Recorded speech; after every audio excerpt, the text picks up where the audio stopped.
வணக்கம். நான் உங்கள் ஜெயா.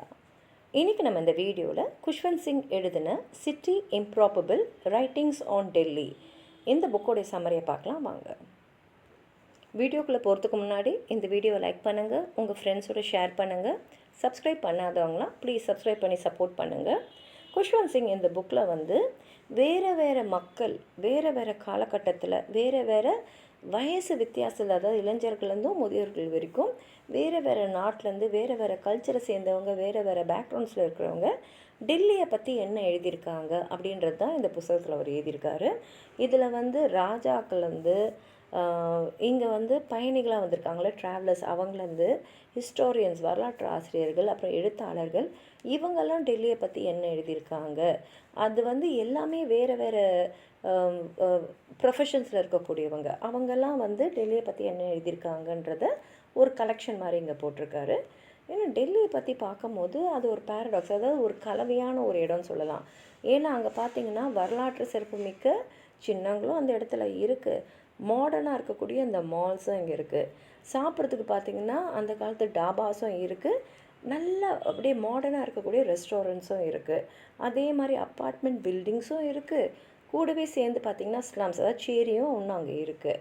அதனால் டெல்லி இப்படி தான்றதை நம்ம சொல்லவே முடியாது, அங்கே எல்லாமே இருக்குதுன்னு சொல்லலாம்.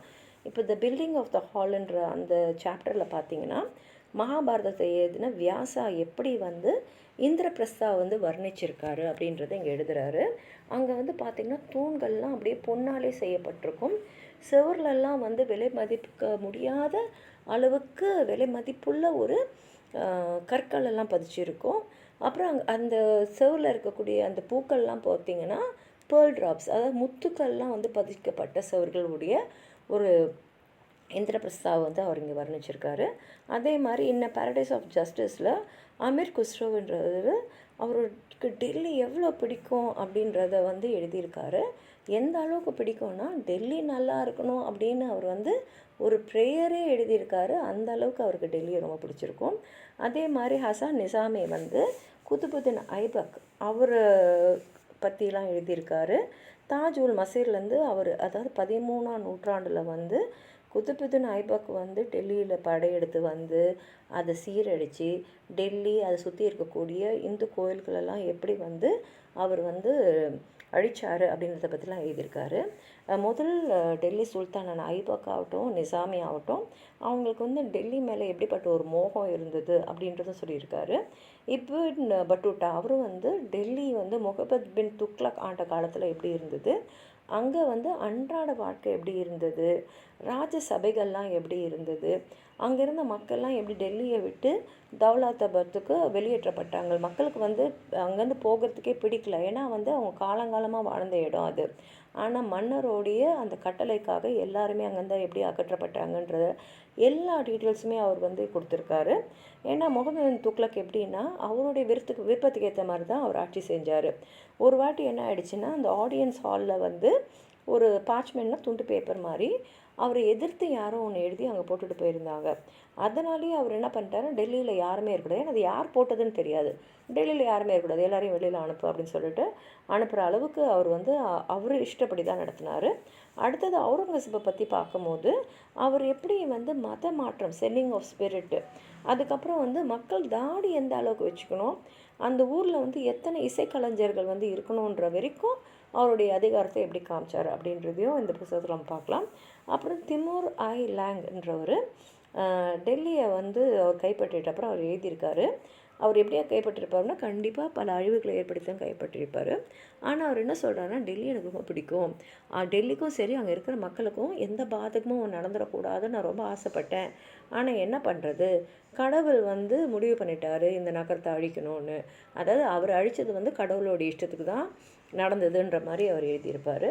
இந்த மாதிரி பார்த்திங்கன்னா டெல்லி மட்டும் பல வகையான அழுத்தங்களுக்கு உள்ளாகி தான் ஆண்டு கணக்குங்களாக இருந்திருக்கு. ஏன்னா இங்கே ஆண்டவங்க எல்லாமே டெல்லியை ஏன் கைப்பற்றினாங்கன்னா டெல்லி மேலே இருக்கிற ஒரு அன்பு மாத்திரம் இல்லை, டெல்லின்னா அதிகாரம், அந்த அதிகாரம் நமக்கு இருக்கணும் அப்படின்றதுனால தான். அதனாலே பார்த்திங்கன்னா டெல்லி வந்து நிறைய அழிவுகள், நிறைய இடங்கள் வந்து பாழடைஞ்சு போயிருக்கு. திருப்பி தன்னை புதுப்பிச்சுன்னே இருக்குது. அதே சமயத்தில் உடஞ்சி போன செவர்லேருந்து எழுப்பப்பட்ட ஒரு நகரமாக அது இருக்குது. வில்லியம் டால்ப்ரன்றவங்க வந்து லெஃப்டினன்ட் வில்லியம் ஃப்ராங்க்லினோட ரைட்டிங்ஸ் மூலமாக என்ன சொல்கிறாங்கன்னா, முதல்ல அந்த ஊரை பார்க்கும் போது அப்படியே அந்த சுற்றுப்புறத்தெலாம் பார்க்கும்போது அப்படியே பிரம்மாண்டமாக கொண்டாடப்பட்ட ஒரு நகரமாக தெரிஞ்சுது. ஆனால் இப்போ அது வந்து பாழடைஞ்சு போன ஒரு உருவமே இல்லாத இடமா இருக்குது அப்படின்னு சொல்கிறாங்க.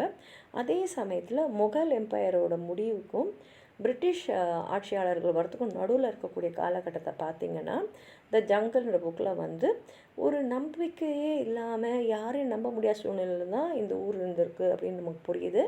அங்கே நிறைய பேர் திருடங்கள், குண்டர்கள்லாம் வாழ்ந்த ஒரு இடமா இருக்குது. அந்த காலகட்டத்திலையும் சரி, வேறு காலகட்டத்திலும் சரி, டெல்லி வந்து மக்கள் எப்படி வந்து மாறுபட்ட ஒரு வாழ்க்கையை வந்து வாழ்ந்திருக்காங்க, அவங்களோட வாழ்க்கை முறை வந்து எப்படி வந்து ஆட்சியாளர்களுக்கு ஏற்ற மாதிரி மாறி இருக்கிறது அப்படின்றது இங்கே எழுதியிருக்காங்க. எமிலி ஈடன்ற பிரிட்டிஷ் ரைட்டர் வந்து என்ன எழுதியிருக்காங்கன்னா, டெல்லி ஒரு ஆக்ரிவஸான அதே சமயத்தில் மாரலைசிங் பிளேஸாக இருந்திருக்கு, அதிகாரத்தில் இருந்திருக்கு. ஆனால் அதோடய செல்வம்லாம் வந்து நிறைய இங்கேருந்து போயிடுச்சு, இப்போவும் போயின்னே இருக்குது. எனக்கு என்னவோ வந்து ஆங்கிலேயர்கள் தான் இங்கே வந்து இதை செஞ்ச மாதிரி எனக்கு தோணுது.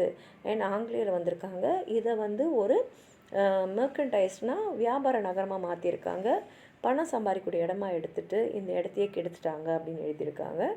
இது வந்து ஒரு நகரம் என்னன்னா அதோடைய காலங்காலமாக இருந்த ஒரு முறை, அது எப்படி இருந்தது, எப்படி அதோடைய ஆட்சியாளர்களுக்கு ஏற்ற மாதிரி ஒவ்வொரு காலகட்டத்துலேயும் மாறுச்சு அப்படின்றத நம்ம நல்லா இதில் பார்க்கலாம். ஆனால் டெல்லின்றது ஒரு அதிகாரம், ஒரு பிரம்மாண்டம், ஒரு க்ளோரி, போர்க்களை வந்து தொடர்ந்து சந்தித்த ஒரு நகரம். ஆனால் அதே சமயத்தில் அது எப்படின்னா ஒருத்தர் ஆட்சி செய்வார், அதுக்கப்புறம் அது வேறு ஒருத்தர் அங்கே வந்து ஆட்சி செய்வார், இப்படி மாறி மாறி மாறி நிறைய கைகளை மாறின ஒரு இடம். பெர்சிவல் லேண்டன் என்ன எழுதுகிறாருன்னா, டெல்லிக்கு இணையாக எதுவுமே இல்லை, ஒரு மலையோ ஒரு கடல் எதையுமே வந்து டெல்லிக்கு இணையாக சொல்லவே முடியாது. ஆனால் எல்லாருமே டெல்லியை எப்படி பார்ப்பாங்கன்னா, டெல்லியை கைப்பற்றிட்டோன்னா இந்தியாவை கைப்பற்றின மாதிரி அப்படின்ற அளவுக்கு டெல்லிக்கு வந்து ஒரு அதிகாரம் இருக்குது. மிடீவல் காலத்துலேருந்தே வந்து அது எல்லாருடைய விருப்பமான ஒரு இடமா இருந்திருக்கு. த பில்டிங் ஆஃப் நியூ டெல்லின்ற சாப்டரில் ஷீலா பஜாஜ்ன்றவங்க பிரிட்டிஷ் ஆட்சியாளர்கள் வந்து இந்த சிட்டியை வந்து எந்த அளவுக்கு வந்து ஒரு திட்டமிட்டு கட்டியிருக்காங்க, ஏன்னா நிறைய வாக்குவாதங்கள், நிறைய கலந்துரையாடல்கள் எல்லாம் நடந்துட்டு தான் இந்த டெல்லின்ற சிட்டியை வந்து அவங்க வந்து வடிவமைச்சிருக்காங்க. எந்த இடத்துல அந்த நியூ டெல்லி அமைக்கணும், எங்கே இருந்தால் அந்த ஆல்டிடியூட்னா ஹைட்டு, அப்புறம் வந்து கால்வாய்கள், ட்ரைனேஜஸ்ஸு, அதுக்கப்புறம் வந்து தண்ணி, ஹெல்த், இது எல்லாத்தையும் மனசில் வச்சு தான் அவங்க வந்து நியூ டெல்லியை வந்து கட்டினாங்க. ஆனால் வந்து ஷாஜஹானாபாடுன்னு ஒரு இடம் ஒரு காலத்தில் இருந்ததுன்னு சொல்லிட்டு பவன் கே வர்மா என்ன எழுதுகிறாருன்னா, பிரிட்டிஷர்ஸ் வந்து 1911 நியூ டெல்லியை கட்டணும்னு முடிவு பண்ணிட்டாங்க. ஆனால் இதுக்கும் ஓல்டு டெல்லிக்கும் சம்மந்தமே இருக்கக்கூடாது, ஏன்னா ஓல்டு டெல்லிலேயும் நியூ டெல்லியை கட்டணுன்ற அவசியம் இல்லை அப்படின்னு அவங்க முடிவு பண்ணதுனால தான் ஷாஜஹானாபாடோடைய விதி வந்து முடிஞ்சது. அதுலேருந்தே என்னென்னா புராணி டெல்லி, அதாவது வந்து பழைய டெல்லி வந்து அப்படியே இருக்கட்டும், ஏன்னா அது ஒரு காலத்தில் நிறைய பேருக்களால் ஆளப்பட்ட இடம், அதனால் அது அப்படியே இருக்கட்டும், அப்படியே இருந்து அதோடைய காலம் இருக்கிற வரைக்கும் அது வாழ்ந்துக்கட்டும் அப்படின்ற மாதிரி தான் அவர் எழுதியிருக்காரு. அதனால தான் பார்த்திங்கன்னா டெல்லியில் இருக்கிற 7 நகரங்களும் பார்த்திங்கன்னா ஒன்றுக்கு ஒன்று சம்மந்தப்படாமல் துண்டு துண்டாக தான் இருக்குது. ஏன்னா ஒவ்வொரு ஆட்சியாளரும் அங்கே வரும்போது எதிர்காலம் எப்படி இருக்கணும் அப்படின்னு தான் திட்டமிட்டு அந்த நகரத்தை கட்டினாங்களே தவிர, கடந்த காலத்தில் இருந்த அந்த பிரம்மாண்டத்தை நம்ம வந்து அப்படியே காப்பாற்றி கொண்டு வரணும்னு நினைக்கவே இல்லை.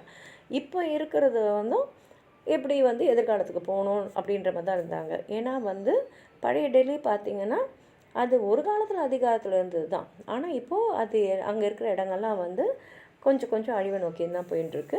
குஷ்வந்த் சிங்கும் நமிதா கோக்லேயும் அங்கே இருக்கக்கூடிய ஃப்ளோரா, ஃபவுனா, சீசன்ஸு, ஃப்ளோரானா அங்கே இருக்கக்கூடிய மரம், செடி, கொடிகள் எல்லாமே, ஃபவுனானா அங்கே இருக்கக்கூடிய பறவைகள், மிருகங்கள்லாம், அப்புறம் சீசன்ஸு டெல்லியில் எப்படி இருக்குதுன்னு சொல்லிட்டு அந்த சீசன்ஸ் ஒவ்வொரு சீசன் போதும் டெல்லி எப்படி இருக்குது, அதே மாதிரி டெல்லியில் இருக்கக்கூடிய யமுனை நதி எப்படி ஒரு வாட்டியும் தன்னை வந்து மாற்றிக்கிட்டே இருக்குது அப்படின்றதையும் எழுதிட்டு, டெல்லின்ற இடம் வந்து ஒவ்வொரு மக்களுக்கும் எப்படிப்பட்ட இடமா இருக்குது, எவ்வளோ முக்கியத்துவம் அவங்க வந்து அதில் அவங்களுக்குள்ளேயே அவங்க கண்டுபிடிச்சிக்கிறாங்கன்றதை பற்றி எழுதும் போது ரேக் பிக்கர்ஸ்னால் குப்பை பொறுக்கிறவங்க.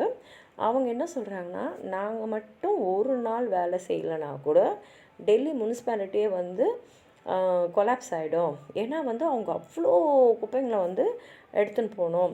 அதனால் நாங்கள் என்ன கேட்குறோன்னா, எங்களுக்கும் வந்து ஒரு பாதுகாப்பு இருக்கணும், எங்களுக்கும் ஒரு மரியாதை இருக்கணும். ஏன்னா நாங்களும் டெல்லியை சேர்ந்தவங்க தான். அதனால் இந்த டெல்லியில் இருக்கிற மற்ற மக்கள் மாதிரியே நாங்களும் வந்து மதிக்கப்படணும் அப்படின்னு சொல்கிறாங்க. அப்புறம் ஹிஜ்ராஸ்ன்னு சொல்கிறவங்க என்ன சொல்கிறாங்கன்னா, இப்போ 21ஆம் நூற்றாண்டில் வந்து திருநங்கைங்கள்லாம் எப்படி பார்க்கப்படுறாங்க. ஏன்னா இங்கே பார்த்திங்கன்னா இந்த ராத்திரியில் பார்த்திங்கன்னா இந்த சதி வியாபாரன்றது நடந்து தான் இருந்தாலும், இவங்க வந்து கண்டிப்பாக வந்து ஒரு குழந்த பிறந்த உடனே இவங்களோட ஆசீர்வாதம் இருக்கணும்னு மக்களுடைய நம்பிக்கை இருக்கிற வரைக்கும் எங்களுக்கு இங்கே நல்ல வாழ்க்கை அந்த ஆதாரம் இருக்குன்ற நம்பிக்கை எங்களுக்கு இருக்குது அப்படின்னு அவங்க சொல்லியிருக்காங்க. அதனால் டெல்லி பார்த்திங்கன்னா அந்த காலத்துலேருந்து இந்த காலத்துலேருந்து புது டெல்லி ஆகட்டும் பழைய டெல்லி ஆகட்டும் அந்த கடந்த காலத்தோடைய அந்த நினைவுகள், அப்புறம் இப்போ இருக்கக்கூடிய அந்த அதிகாரம், எதிர்காலத்துலேயும் நல்ல ஒரு பலமான ஒரு எதிர்காலம் இருக்கோ அப்படின்ற ஒரு நம்பிக்கையோடு தான் டெல்லி இருக்குது அப்படின்னு சொல்லி இந்த புத்தகத்தை முடிச்சிருக்காரு. உங்களுக்கு எதாவது சொல்லணும்னு நினச்சிங்கன்னா கீழே இருக்கிற கமெண்ட் பாக்ஸில் எழுதுங்க. இது வந்து மற்றவங்களுக்கு ரொம்ப உபயோகமாக இருக்கும். நன்றி.